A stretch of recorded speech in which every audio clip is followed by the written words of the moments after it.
नमस्कार। आज भूगोल यानी ज्योग्राफी की इस कक्षा में आप सभी छात्र छात्राओं का, अभ्यर्थियों का हार्दिक अभिनंदन और स्वागत है। आज हम लोग 14th जेपीएससी के लिए जो प्रिस्क्राइब यानी आयोग के द्वारा जो उपलब्ध कराया गया भूगोल का पाठ्यक्रम है, जो प्रिस्क्राइब सिलेबस है हमारा, आज हम लोग उस पर चर्चा करके भूगोल की कक्षा को प्रारंभ करते हैं। आप सब लोगों से निवेदन रहेगा कि भूगोल विषय की प्रकृति को देखते हुए अगर हम कहें तो भूगोल विशुद्ध रूप से एक कंसेप्चुअल यानी अवधारणात्मक विषय है।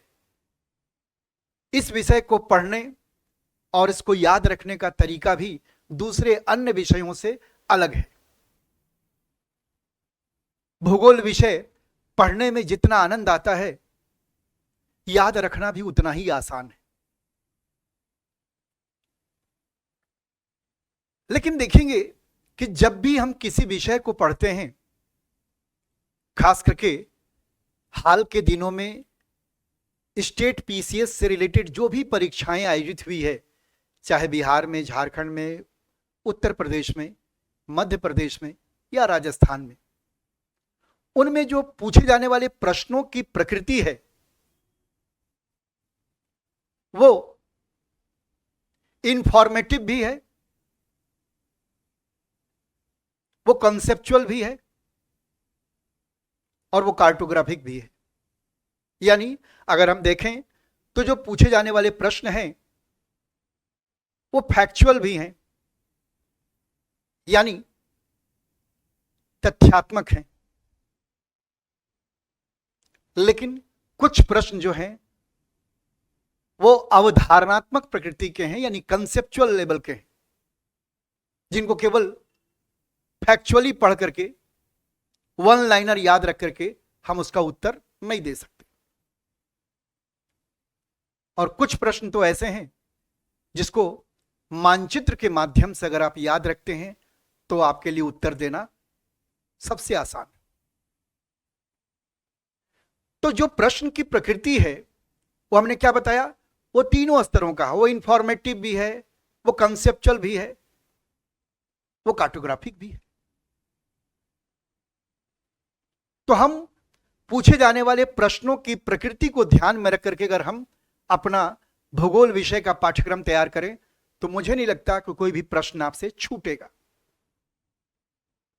और हम लोग एक एक इकाई को, उसके अंदर के प्रत्येक अंतर्वस्तु को गहराई से जाकर के पढ़ेंगे भी, समझेंगे भी और उसको मानचित्र के माध्यम से भी समझने का प्रयास करेंगे। तो आप देखेंगे कि प्रारंभिक परीक्षा के साथ साथ मुख्य परीक्षा का जो पाठ्यक्रम है वो भी बड़ी आसानी से आपके लिए क्लियर हो जाएगा। अब देखिएगा, एक छोटा सा उदाहरण लेकर के हम आपको समझाते हैं। आप में से कई लोग बिल्कुल फ्रेशर होंगे, बिल्कुल अभी तैयारी शुरू किया होगा आपने, तो वैसे लोगों के लिए, और वैसे तो जो मैं उदाहरण दे रहा हूं आप सभी छात्र छात्राओं के लिए है, कि मान लीजिए एक प्रश्न पूछता है कि वर्तमान समय में पूरे भारत में मखाना की खेती करने में किस राज्य का स्थान सबसे अग्रणी है, यानी कौन सा स्टेट जो है मखाना के प्रोडक्शन में नंबर 1 है। तो 4 ऑप्शन दिया रहेगा, मध्य प्रदेश, झारखंड, पश्चिम बंगाल, बिहार। स्वाभाविक है आप में से जो लोग लगातार पढ़ते आए हैं और पढ़ भी रहे हैं वो बड़ी आसानी से उत्तर दे देंगे कि बिहार राज्य जो है वो पूरे भारत में मखाना की खेती में अग्रणी है, यानी वो टॉप लेवल पर, टॉप पोजीशन पर है। सही आंसर। तो ये जो आंसर हम लोगों ने याद रखा है वन लाइनर पढ़ करके या किसी मैगजीन या किसी किताब में, ये जानकारी हमें मिली है कि पूरे भारत में मखाना के उत्पादन में बिहार राज्य सबसे अग्रणी है।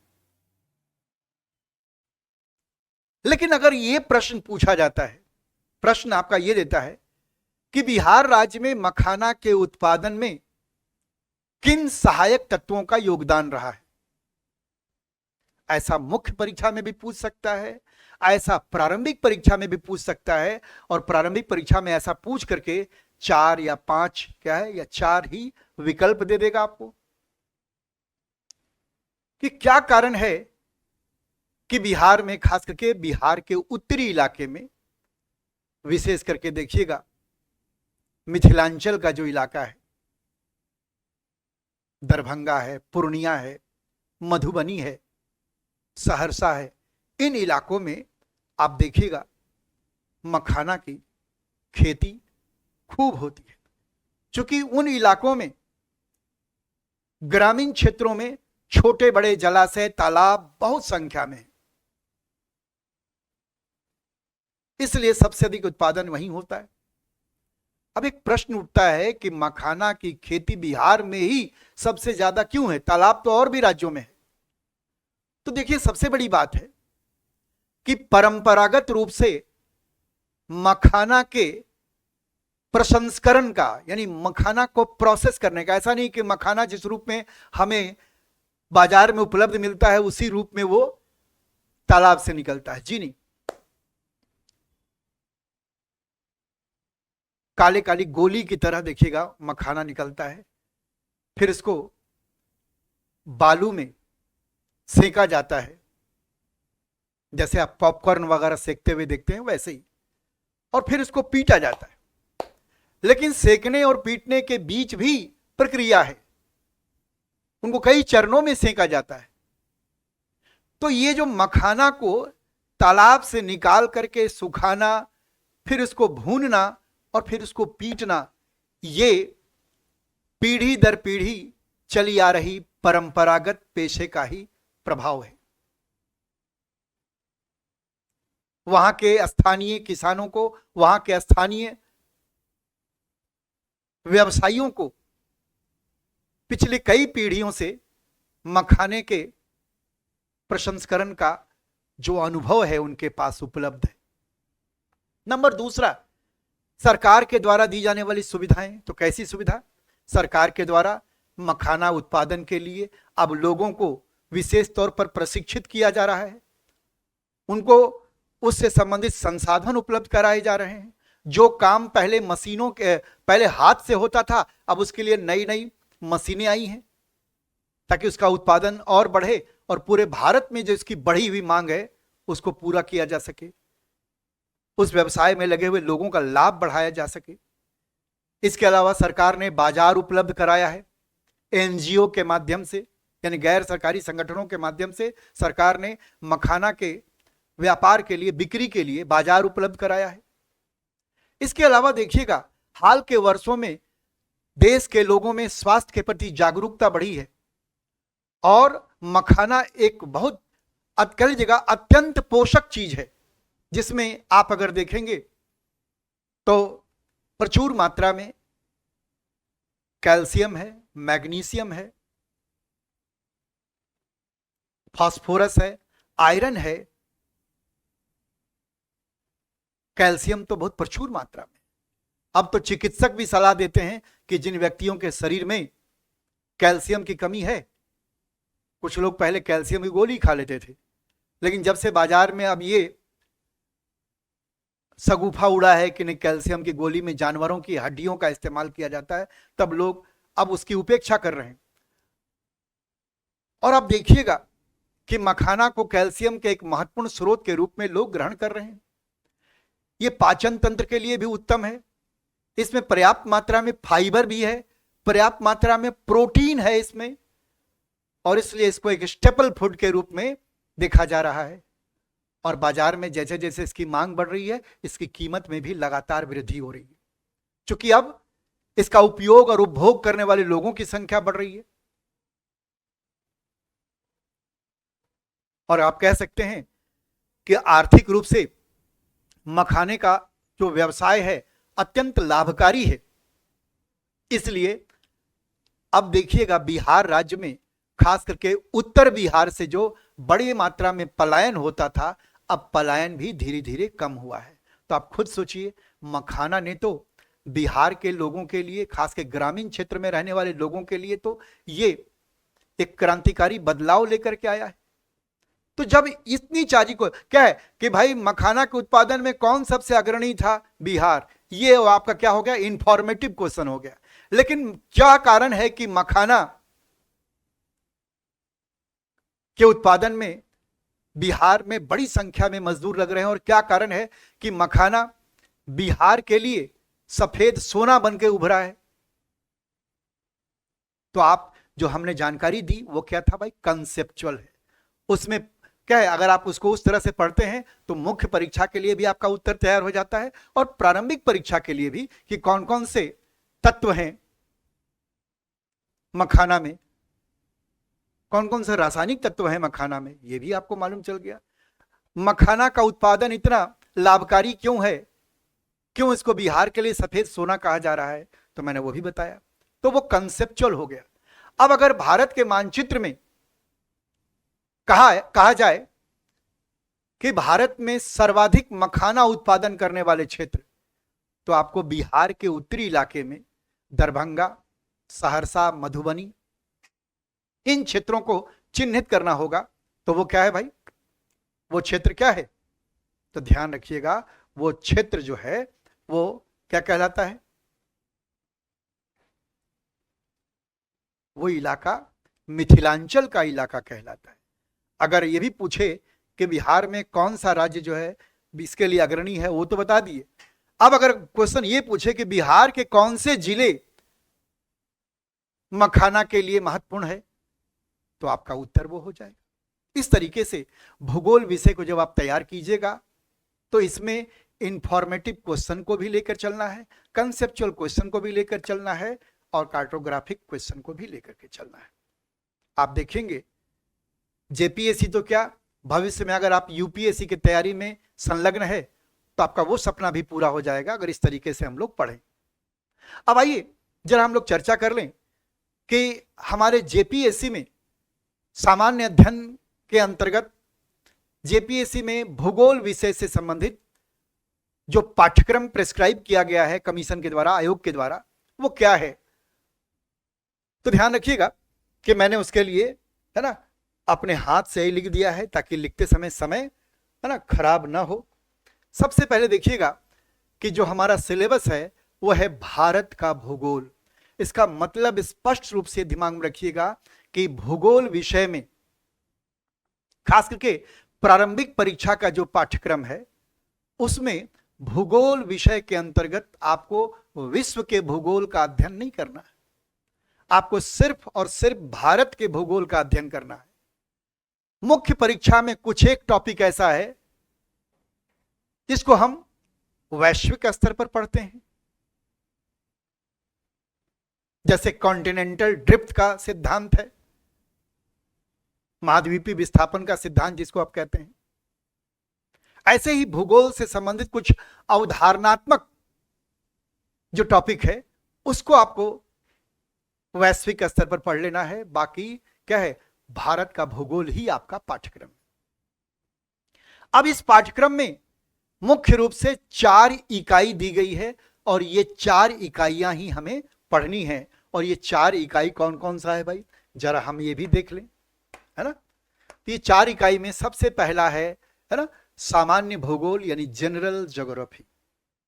ठीक है, आप ध्यान रखेंगे कि जो 14th जेपीएससी के लिए सिलेबस प्रिस्क्राइब किया गया है वो क्या है भाई, है ना। 14th जेपीएससी के लिए जो सिलेबस है हमारा वो यही है ना, भारत का भूगोल, ज्योग्राफी ऑफ इंडिया। और इस भारत के भूगोल विषय के अंतर्गत आपको 4 इकाइयां दी गई हैं। देयर आर 4 यूनिट्स, है ना। First one is called general geography, यानी सामान्य भूगोल, सबसे पहले पढ़ना है। दूसरा है भौतिक भूगोल, यानी फिजिकल ज्योग्राफी। तीसरा है आर्थिक भूगोल, इकोनॉमिक ज्योग्राफी। और चौथा है सामाजिक और जनांकिकीय भूगोल, सोशल एंड डेमोग्राफिक ज्योग्राफी। ठीक है, और ध्यान रखिएगा आपके पाठ्यक्रम में सिर्फ इकाइयों का नाम उल्लेखित नहीं है, बल्कि प्रत्येक इकाई से कितने कितने प्रश्न पूछे जाने हैं इसका भी उल्लेख कर दिया गया है। तो जो शुरुआत के 2 इकाइयां हैं, सामान्य भूगोल यानी जनरल ज्योग्राफी और फिजिकल ज्योग्राफी यानी भौतिक भूगोल, इनसे आप देखिएगा 3-3 प्रश्न जो है वो निर्धारित है। ठीक है ना? 3 प्रश्न सामान्य भूगोल से और 3 प्रश्न ही भौतिक भूगोल से आपको पूछा जाएगा। इकोनॉमिक ज्योग्राफी यानी आर्थिक भूगोल से देखिएगा 2 प्रश्न पूछे जाएंगे और सामाजिक और जनांकिकीय भूगोल से, है ना, सोशल एंड डेमोग्राफिक ज्योग्राफी से 2-2 प्रश्न आपसे पूछे जाएंगे। कुल मिलाकर के आप देखिएगा कि आपसे प्रारंभिक परीक्षा में 10 प्रश्न पूछे जाएंगे। ठीक है ना? और मेरा निवेदन यह होगा कि आप कक्षा को निरंतर ध्यानपूर्वक देखते चलिएगा। मेरा दावा है 10 में से 10 अंक आपके आने चाहिए। कोई भी प्रश्न इसमें गलत नहीं होना चाहिए, क्योंकि मैंने थोड़ी देर पहले ही आपसे चर्चा किया है कि भूगोल विशुद्ध रूप से अवधारणात्मक विषय है, कंसेप्चुअल सब्जेक्ट है। अगर आप इसको बेहतर तरीके से पूरे दिल, दिमाग और मनोयोग से समझते हुए पढ़ लिए तो प्रश्न में गलती होने की गुंजाइश बिल्कुल नहीं होती। ठीक है ना? अब देखिएगा, मैंने केवल क्या है भारत का भूगोल और उसकी 4 इकाइयों का उल्लेख नहीं किया है। अब हमें देख लेना होगा कि सामान्य भूगोल के अंतर्गत यानी जनरल ज्योग्राफी के अंतर्गत हमें क्या क्या पढ़ लेना है। फिर देखेंगे कि जो फिजिकल ज्योग्राफी है, भौतिक भूगोल, उसके अंतर्गत हमें क्या क्या पढ़ लेना है। इसके अलावा जो आर्थिक भूगोल का विषय है ना, इकोनॉमिक ज्योग्राफी है, उसके अंतर्गत क्या क्या पढ़ लेना है, और सोशल एंड डेमोग्राफिक ज्योग्राफी के अंतर्गत क्या क्या पढ़ लेना है। तो आइए हम लोग देखें। सबसे पहले देखेंगे कि सामान्य भूगोल यानी जनरल ज्योग्राफी। तो जनरल ज्योग्राफी के अंतर्गत देखिएगा, आयोग इस चीज का उल्लेख नहीं करता है, लेकिन विगत वर्षों में जो प्रश्न पूछे गए हैं जेपीएससी में, उन प्रश्नों को देखेंगे आप तो प्रश्न को देखने से मालूम चल जाएगा कि किन किन टॉपिक से प्रश्न पूछा गया है। तो वही टॉपिक मैंने आपके सामने उपलब्ध कराया है। सबसे पहले है भारत का भौगोलिक परिचय, ज्योग्राफिकल इंट्रोडक्शन ऑफ इंडिया। तो भारत का जो भौगोलिक परिचय है उसमें यह देखना होगा कि भारत जो है उसका अस्तित्व कैसे उभरा। विश्व के मानचित्र में, ग्लोब में अगर हम देखेंगे तो भारत की अवस्थिति कहां है। भारत उत्तरी गोलार्ध में है या दक्षिणी गोलार्ध में है, और अगर भारत उत्तरी गोलार्ध में है तो पूर्वी देशांतर में है या पश्चिमी देशांतर में है, यानी ईस्टर्न लॉन्गिट्यूड में है या वेस्टर्न लॉन्गिट्यूड में है, नॉर्दर्न हेमिस्फीयर में है या साउदर्न हेमिस्फीयर में है। ये दोनों ही चीजें हमें जाननी होंगी। ठीक है ना? इसके अलावा हमें यह देखना होगा कि विश्व के विभिन्न देशों में अगर देखा जाए तो भारत अपने क्षेत्रफल के आधार पर, अकॉर्डिंग टू एरिया, भारत का स्थान 5वां है, 6ठा है, 7वां है, 8वां है, क्या है। फिर यह भी देख लेना होता है कि क्षेत्रफल के अनुसार भारत के बाद किस देश का नंबर आता है। तो भारत का स्थान 7वां है, 8वें नंबर में कौन सा देश है, यह देख लेना होगा हमें। इसके अलावा भारत कितने डिग्री लॉन्गिट्यूड पर बसा हुआ है, भारत कितने डिग्री क्या है लैटिट्यूड से कितने डिग्री लैटिट्यूड के बीच बसा हुआ है। लैटिट्यूडनल और लॉन्गिट्यूडनल डिफरेंस कितने हैं, यानी भारत का जो मानचित्र है उसको अगर हम अक्षांश और देशांतर रेखाओं पर क्या है सेट करें तो भारत में पूरब और पश्चिम के बीच देशांतर रेखा का मान में कितना अंतर है, उत्तर से दक्षिण जो अक्षांशीय रेखा है उसके मान में कितना का अंतर है, भारत का जो स्टैंडर्ड टाइम है वो आईएसटी टाइम से कितना आगे है या पीछे है, भारत ग्रीनविच रेखा के पश्चिम में है या पूरब में है।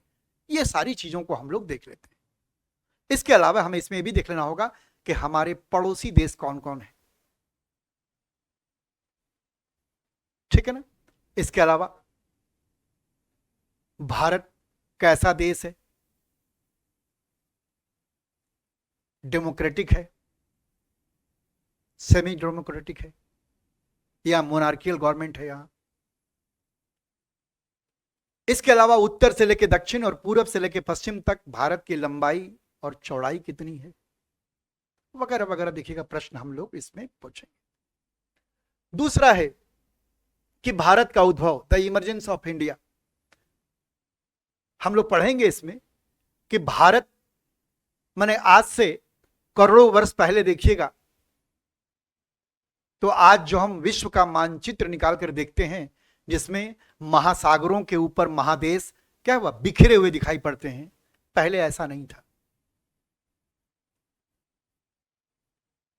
पहले समूची पृथ्वी पर चारों ओर जल राशि है, वाटर बॉडी है, और बीच में एक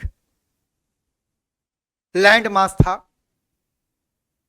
जिसको पैंजिया कहा गया, और उसके सराउंडिंग में जो वाटर बॉडी है उसको पैंथालासा कहा गया। आगे चल करके पैंजिया दो भागों में टूट जाता है। ऊपरी हिस्सा कहलाता है लॉरेंसिया लैंड और निचला हिस्सा कहलाता है गोंडवाना लैंड। तो आप देखिएगा, हम बताएंगे आपको कि भारत दरअसल गोंडवाना लैंड का पार्ट है, लेकिन देखिएगा according to continental drift theory, यानी महाद्वीपीय प्रवाह का जो सिद्धांत है उसके तहत ये गोंडवाना भूमि का ये हिस्सा यहां से टूट करके, है ना, आप देखिएगा ऊपर की लॉरेंसिया लैंड में, जिसको यूरेशिया लैंड भी कहते हैं, उससे जाकर टकराता है। तो आज जो भारत की अवस्थिति है वो कई चरणों से होता हुआ गुजरा, यही आपको पढ़ना है। और ध्यान रखिएगा, चूंकि ये गोंडवाना लैंड का पार्ट है इसलिए इसकी जो चट्टान है, इसकी जो भूगर्भिक संरचना है वो अलग प्रकृति की है, और इन सब का प्रभाव यहां की मिट्टी पर पड़ता है, यहां की वनस्पति पर पड़ता है। और भारत की भूमि के नीचे जो विभिन्न प्रकार के खनिज पदार्थ हैं, मिनरल्स हैं, ये भी गोंडवाना भूमि की विशिष्टता के कारण ही है। तो ये हमें समझ लेना होगा। इसके अलावा हमें पढ़ लेना है अक्षांश से संतत, मैंने बता दिया। इसके अलावा देखना पड़ेगा माउंटेन, प्लेटू एंड प्लेन्स के बारे में, यानी पर्वत, पठार और मैदान के बारे में, कि जो भारत की भूमि की संरचना पढ़ेंगे तो देखेंगे कि भारतीय भूमि पर कई जगहों पर, विशेष करके अगर आप देखेंगे तो उत्तर का जो पर्वतीय क्षेत्र है, विशेष रूप से हिमालय और उसकी जो समकक्ष श्रेणियां हैं, तो हमें यह पढ़ लेना पड़ेगा कि भारत में कौन कौन से पर्वत हैं और वो पर्वत किस किस आयु के हैं, किस किस काल के हैं, क्योंकि सभी पर्वतों का निर्माण एक समय में नहीं हुआ और सभी पर्वतों का निर्माण एक तरह से भी नहीं हुआ है। उसी प्रकार भारत के भूमि में कई स्थलों पर पठार का विस्तार पाया जाता है।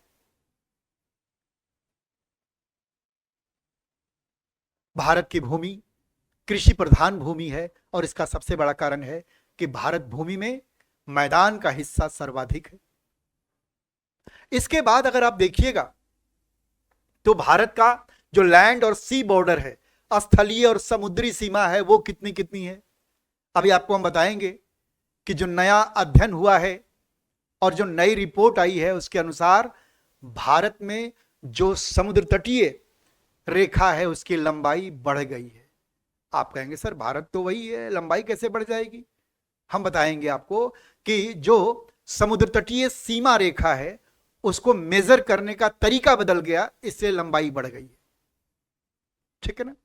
इसके अलावा आप देखिएगा कि भारत के प्रमुख दर्रे हैं, दर्रे मतलब जो पहाड़ का इलाका है, अगर वो निरंतर श्रृंखला के रूप में है तो इस पार से उस पार जाना तो बड़ा दुर्गम हो जाएगा।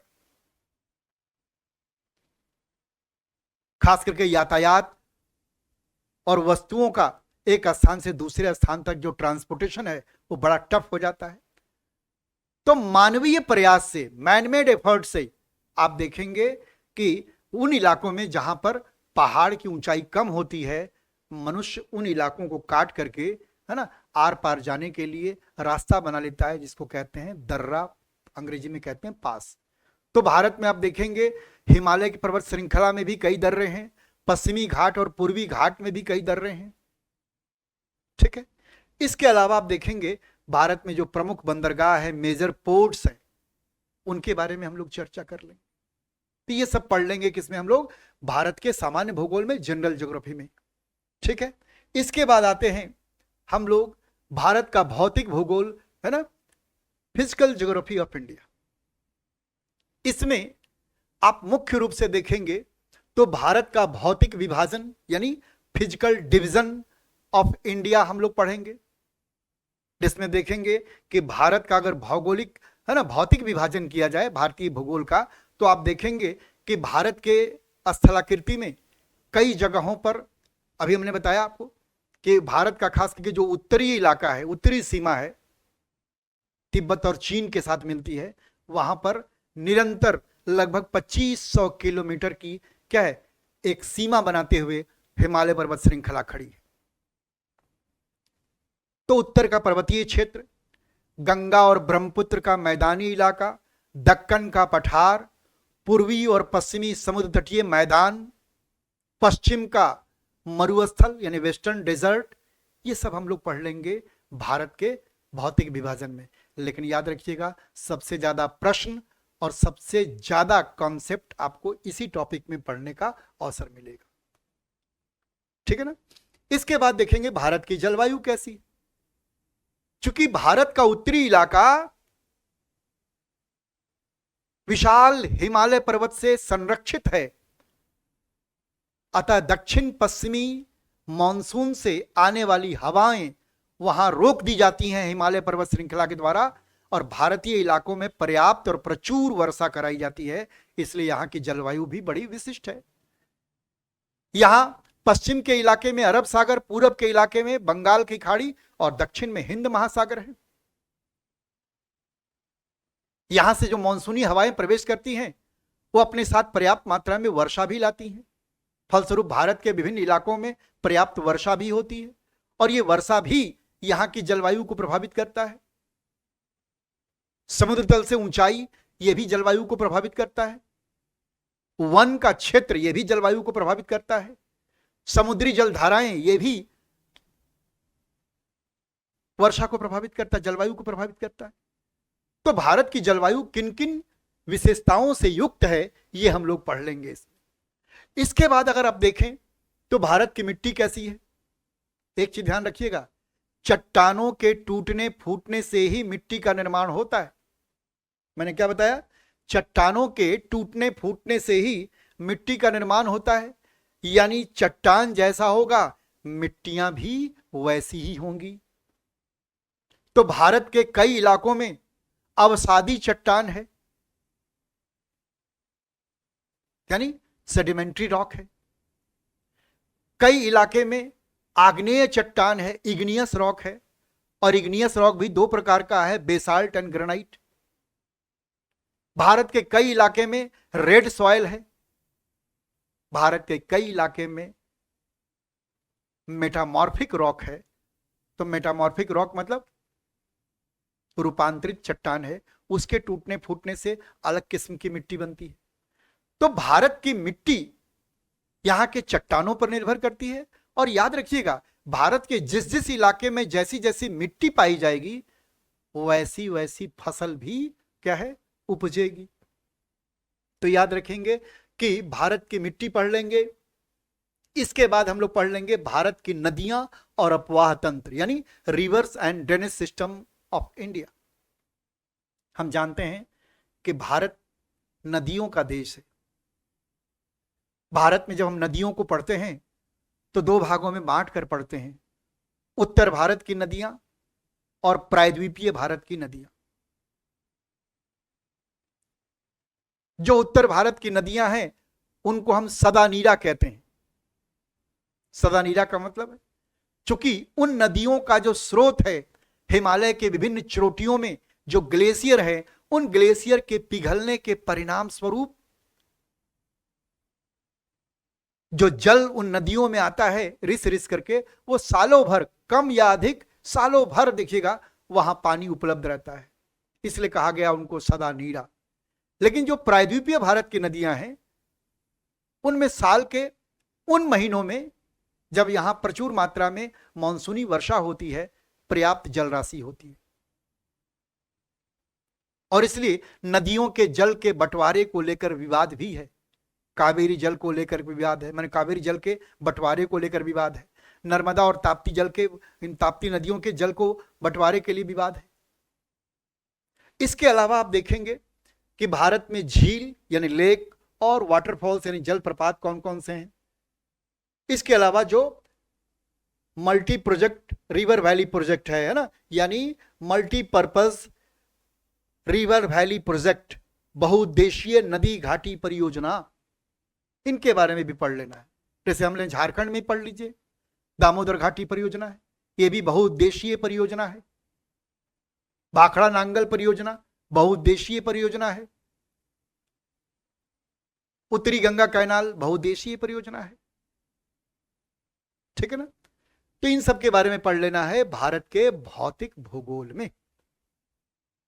इसके बाद हम आगे आते हैं, तो तीसरा है आर्थिक भूगोल, इकोनॉमिक ज्योग्राफी। आर्थिक भूगोल में मुख्य रूप से हम लोगों को पढ़ लेना होगा कृषि। और हमने क्या बताया, कृषि हो या वन हो, किस पर निर्भर करता है, यहां की मिट्टी पर।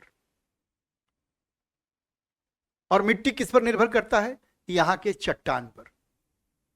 तो याद रखिएगा कि आर्थिक भूगोल के अंतर्गत हमें भूगोल की उन विशिष्टताओं के बारे में पढ़ना है जो देश की अर्थव्यवस्था को समृद्ध बनाए रखने के लिए आवश्यक है। इसमें सबसे महत्वपूर्ण भूमिका निभाता है कौन, कृषि। हम जानते हैं प्राचीन काल से ही भारत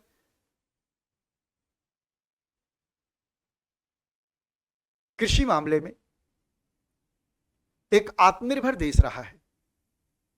यह बात अलग है कि पहले की तुलना में अब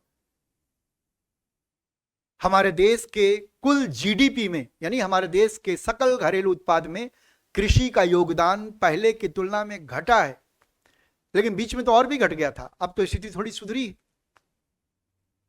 फिर भी अगर देखिएगा तो आज हमारे देश में कृषि सबसे ज्यादा रोजगार उपलब्ध कराने वाला व्यवसाय है। नंबर दूसरा है वन। हमें देखना होगा कि भारत के कुल कितनी भूमि पर वन है,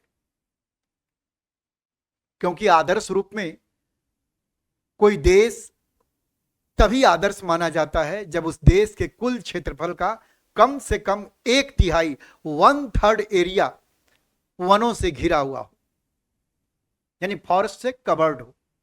लेकिन देखेंगे भारत में ऐसी सुखद स्थिति नहीं है। भारत में तो वन बहुत कम हो गया था, लेकिन जैसे जैसे लोगों में जागरूकता आई है, सरकार इसके प्रति सचेत हुई है, अब देखिएगा पहले की तुलना में इसमें भी सुधार दिखाई पड़ा है। लेकिन कहा जाता है कि हम भारत के सभी खाली जगहों को भी पेड़ पौधों से भर दें तो भी हम 1/3 वन भारत में कभी भी नहीं लगा पाते या ना लगा पाएंगे। फिर इसके लिए हमारे और आपके घर को हटाना पड़ेगा।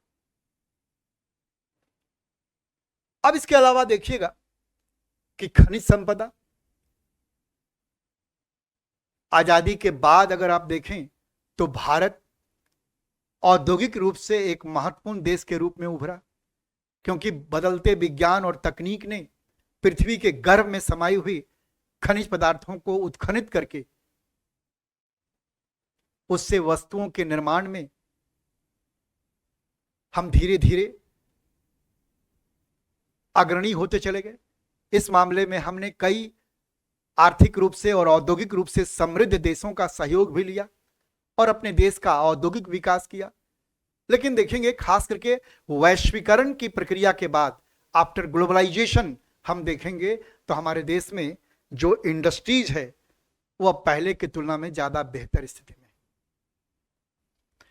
तो हमारे देश में कौन कौन से उद्योग हैं और ये जो उद्योग हैं वो किन किन खनिजों पर आश्रित हैं, इन सब के बारे में देखिएगा हम लोगों को जान लेना है। जैसे अपना देश, अपना राज्य झारखंड किन किन खनिजों के उत्पादन में अग्रणी है। यहां कोयला है, यहां लोहा है, यहां बॉक्साइट है, यहां मैग्नीज है, यहां यूरेनियम भी है, और भी। भारत में सबसे ज्यादा बॉक्साइट का उत्पादन होता है, तांबा का उत्पादन होता है। तो कई खनिजों के मामले में हम अपने देश में अग्रणी हैं। और देखिएगा, उन खनिजों पर आधारित उद्योग है। हमारे यहां जो उद्योग अब बस रहे हैं या जो पहले से चले आ रहे उद्योग हैं, उनकी क्या स्थिति है। जैसे हमारे राज्य में, झारखंड राज्य में देखें तो Tata iron and steel company रही, बोकारो स्टील सिटी है। और फिर देखिएगा, धनबाद से लेकर कलकत्ता के बीच कई छोटे बड़े उद्योग हैं। इसके अलावा जमशेदपुर और उसके आसपास, रांची और उसके आसपास कई उद्योग हैं। तो इन उद्योगों को वहां बसाया गया जहां खनिज संपदा आसानी से उपलब्ध था। उनको ट्रांसपोर्टेशन के आसान सुविधाओं के द्वारा कारखाने तक पहुंचाया जा सकता था और कारखाने में तैयार माल को फिर सड़क मार्ग से या समुद्री मार्ग से आसानी से देश के अलग अलग हिस्सों में भेजा जा सकता था या दूसरे देशों को निर्यात किया जा सकता है। इस आधार पर देखिएगा उद्योगों को वहां बसाया गया। इसके अलावा आप देखेंगे ऊर्जा के विभिन्न स्रोत, ये सबसे इंपॉर्टेंट टॉपिक है। हाल के दिनों में ऊर्जा के जो विभिन्न स्रोत हैं वो कौन कौन से हैं, क्योंकि जो परंपरागत ऊर्जा के स्रोत हैं, कोयला है, पेट्रोलियम है या वनों से प्राप्त होने वाली जो लकड़ियां हैं, ये तो धीरे धीरे समाप्त होने वाले संसाधन हैं। तो हमें आने वाली पीढ़ियों के लिए, हमें अपने आने वाली नस्ल के लिए ऊर्जा के गैर परंपरागत स्रोतों पर निर्भर होना होगा। हमें उनके लिए नए नए क्षेत्र ढूंढने होंगे और हम ढूंढ भी रहे हैं। सबसे आसान, सबसे सस्ता और सबसे कम प्रदूषण वाला जो ऊर्जा का वैकल्पिक स्रोत है वो क्या है भाई? ऊर्जा का जो वैकल्पिक स्रोत उभर कर सामने आया वो सौर ऊर्जा, सोलर एनर्जी।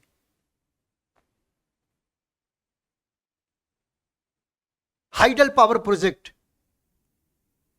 पानी को ऊपर से ऊंचाई से गिराकर टरबाइन घुमाया जाए और उससे विद्युत पैदा किया जाए, इससे भी प्रदूषण नहीं होता। लेकिन हमारे देश में, हमारे राज्य में जो ऊर्जा के विभिन्न स्रोत हैं वो अभी परंपरागत स्रोतों पर आधारित है। कोयले पर आधारित विद्युत गृह है हमारे पास, डीजल और पेट्रोल से चलने वाले विद्युत गृह हैं जो कि काफी महंगे भी हैं और ऊर्जा के परंपरागत स्रोतों पर भी आधारित है और काफी महंगे भी हैं। ठीक है। इसके अलावा हमें देख लेना होगा यातायात। भारत में यातायात के साधनों के अंतर्गत, है ना, हम देखेंगे कि सड़क मार्ग, वायु मार्ग और जल मार्ग तीन प्रमुख है। तो सड़क मार्ग को भी अब पहले की तुलना में ज्यादा बेहतर और द्रुतगामी बनाया गया है, यानी तीव्रतर बनाया गया है। एक्सप्रेस हाईवे वगैरह की अब तो क्या है, बाढ़ सी आ गई है। विभिन्न राज्यों में और विभिन्न राज्यों के विभिन्न शहरों में अब लगातार देखिएगा मेट्रो जो है उसके जाल बिछ रहे हैं। तो यातायात के बदलते साधनों ने अब लोगों की समस्याओं को पहले की तुलना में कुछ हद तक कम किया है। लेकिन हम यातायात के साधनों को और कैसे विकसित कर सकते हैं ताकि ये सुगमता पूर्वक देश की प्रत्येक जनता को उपलब्ध हो सके। और कहा जाता है किसी भी देश के आर्थिक विकास में जो यातायात की सुविधा, जो ट्रांसपोर्टेशन फैसिलिटी है, उसकी बहुत बड़ी भूमिका होती है। वरना देखिए ना, आप ही अपनी बाइक लेके, अपने कार लेके निकले, जाम में फंस गए, पूरे दिन भर में कई काम का आपने योजना बना रखा था, एक भी काम नहीं हो पाया, पूरा दिन जो है उसी तरह से बर्बाद हो गया, आपका समय भी गया, पैसा भी खर्च हुआ और वो काम भी समय पर नहीं हुआ। तो ऐसे अगर रहा तो आम आदमी का जो आय अर्जन का क्षमता है वो तो बाधित हो जाएगा, आम आदमी की जीवन की कठिनाइयां और जटिल हो जाएंगी। इसके अलावा देखिएगा राष्ट्रीय उद्यान यानी नेशनल पार्क जो है भारत में, उनके बारे में भी हमें पढ़ लेना है। इसके बाद आइए कि सामाजिक और जनांकीय भूगोल है। इसमें देखिएगा हमें मुख्य रूप से जनजातियों के बारे में पढ़ना है ना। तो हमारा राज्य जो है जनजातीय बहुल राज्य है। यहाँ विभिन्न प्रकार की जनजातियां पाई जाती हैं। प्रत्येक जनजातियों की अपनी भाषा है, अपनी लिपि है, प्रत्येक जनजातियों की अपनी सांस्कृतिक विशिष्टता है, उनकी अपनी जीवन शैली है, जिसको उन्होंने सदियों से अपने जीवन में संजो कर रखा है। हमें उन जनजातियों के बारे में पढ़ लेना है। तो ये जनजातियां केवल झारखंड की नहीं, बल्कि भारत की प्रमुख जनजातियों के बारे में भी पढ़ लेना है हमें। इसके अलावा हमें यह देखना है कि भाई झारखंड राज्य में और भारत में जनजातियों की संख्या में क्या वृद्धि हुई है, जनजातियों के जीवन को बेहतर बनाने के लिए सरकार ने कौन कौन सी योजनाएं चला रखी। ठीक है। इसके बाद भारत की प्रमुख भाषा और बोलियां, कि भारत में मुख्य रूप से कौन कौन सी भाषा बोली जाती है और बोली जाती है, इनके बारे में देख लेना है। इसके अलावा भारत में कौन कौन सी प्रजातियां हैं, तो भारत में कौन कौन सी प्रजातियां हैं इसका मतलब क्या है। आप देखेंगे कि प्रजाति और जाति में क्या अंतर है। जाति किसी व्यक्ति या समूह का सामाजिक पहचान है, लेकिन प्रजाति किसी व्यक्ति या समूह का जैविक पहचान है।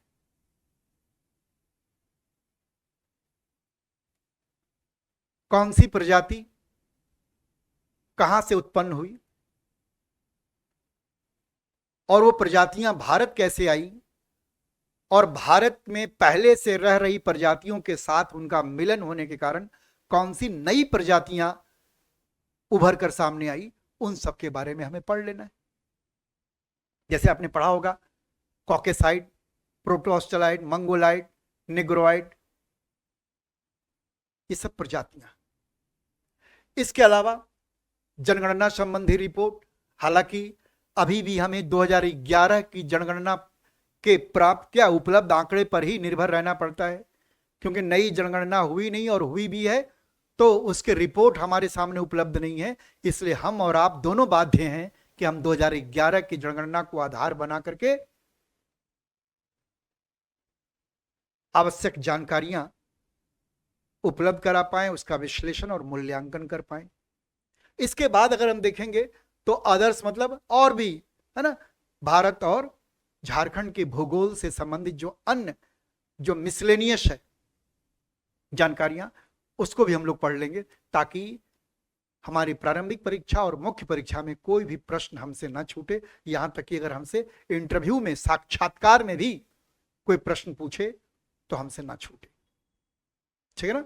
मैं विश्वास दिलाता हूं कि भूगोल पढ़ने में बहुत रोचक लगेगा, आपको आनंददायी लगेगा। और सबसे बड़ी बात क्या है कि आप जब भूगोल को है ना उनके साथ मित्रता करके, क्या देखिए कोई भी विषय आपको टफ तभी लगता है जब आप उससे दूरी बना लेते हैं, लेकिन जब किसी विषय के साथ आप मित्रता कर लेते हैं और मेरे साथ कदम से कदम बढ़ा के चलिए, फैक्चुअल भी पढ़िए, कंसेप्चुअल भी पढ़िए, और फिर मानचित्र पर भी उन चीजों को चिन्हित करके उसकी पहचान करने का प्रयास कीजिए। अब देखिए ना, हो सकता है करंट अफेयर से क्वेश्चन पूछ देगा। अभी हाल के दिनों में आपने सुना होगा, पिछले एक सप्ताह से हमारा पड़ोसी देश पाकिस्तान, जो दुनिया के दूसरे देशों को परेशान करते रहता था, अब बेचारा खुद परेशान है, क्योंकि उसका पड़ोसी देश अफगानिस्तान अब उसको लगातार प्रयास कर क्या है, परेशान कर रहा है। और न सिर्फ परेशान कर रहा है, बल्कि उसके सामने खुली समस्या के रूप में भी उभर कर सामने आया है। तो प्रश्न आपसे यह पूछा जा सकता है, जैसे देखिएगा पाकिस्तान और अफगानिस्तान के बीच जो सीमा रेखा है वो है डुरंड रेखा, डुरंड लाइन। लेकिन उस लाइन को पाकिस्तान अपने और अफगानिस्तान के बीच सीमा मानता है, लेकिन याद रखिएगा अफगानिस्तान डुरंड लाइन को अपने और पाकिस्तान के बीच की सीमा नहीं मानता है, वो शुरू से इसका विरोध करता आया है। और आज अफगानिस्तान इस बात पर अड़ा हुआ है कि हम सैन्य शक्ति के बल पर डुरंड रेखा को मिटाकर रखेंगे। तो पूछा जा सकता है आपसे ना कि डूरंड रेखा किस देश के बीच की सीमा रेखा है। तो ऐसे ही हम लोगों को भूगोल पढ़ते समय एक जो हाई स्कूल एटलस है वो भी अपने पास रखिएगा, ताकि वो आपको चीजों को समझने में और मानचित्र पर उस घटनाक्रम को चिन्हित करने में आपको बहुत सहयोग देगा।